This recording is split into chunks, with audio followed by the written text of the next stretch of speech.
Le Conseil des prud'hommes est une cour qui appartient à la justice civile et qui fait partie des tribunaux spécialisés.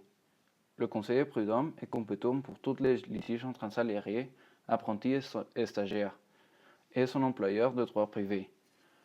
Elle répond à la discrimination, le paiement et la durée du travail. Aujourd'hui, nous verrons l'affaire de Dominique Guévray avec Renault.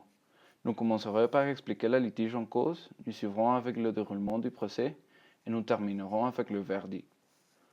En 2011, une source anonyme envoie à Renault une lettre très précise qui parle d'ingénieurs qui font de l'espionnage pour une société chinoise, livrant plusieurs secrets industriels. Les présumés espions sont licenciés sans qu'une enquête plus importante soit menée. Une enquête plus approfondie montre en effet que ces espions avaient été faussement accusés. La direction de Renault s'est alors retournée contre son chef de la sécurité, Dominique Guévray, et l'a licencié, lui reprochant de ne pas avoir émis de réserve sur la provenance de la source unique des informations, ni de la cité. Il est licencié le 6 mai 2011, une décision qu'il a contestée. Le 26 juin 2017, Dominique Guévray expose son cas au Conseil des prud'hommes. Le président, entouré d'une conseillère et 2 conseillers, fait venir à la barre les 2 avocats des 2 parties, David Métain pour la défense de M. Guévray et Carin Dulac pour la défense de Renault.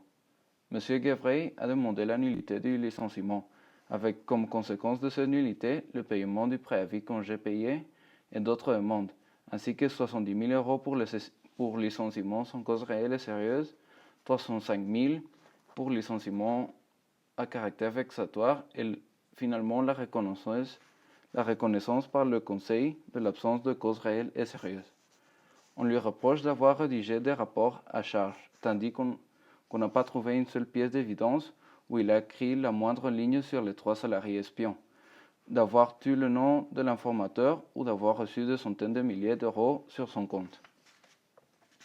La plupart des arguments de la défense de l'ancien chef de la sécurité sont la violation de la présomption de l'innocence et le manque de preuves, et la défense de Renault se basera sur l'inefficacité de M. Guévray pour communiquer ses décisions et sur l'existence de la source anonyme. Nous avons eu un cas qui tourne autour des 3 principes de la loi, qui sont la présomption d'innocence, un débat contradictoire entre 2 parties et la proportionnalité de la peine à l'infraction commise.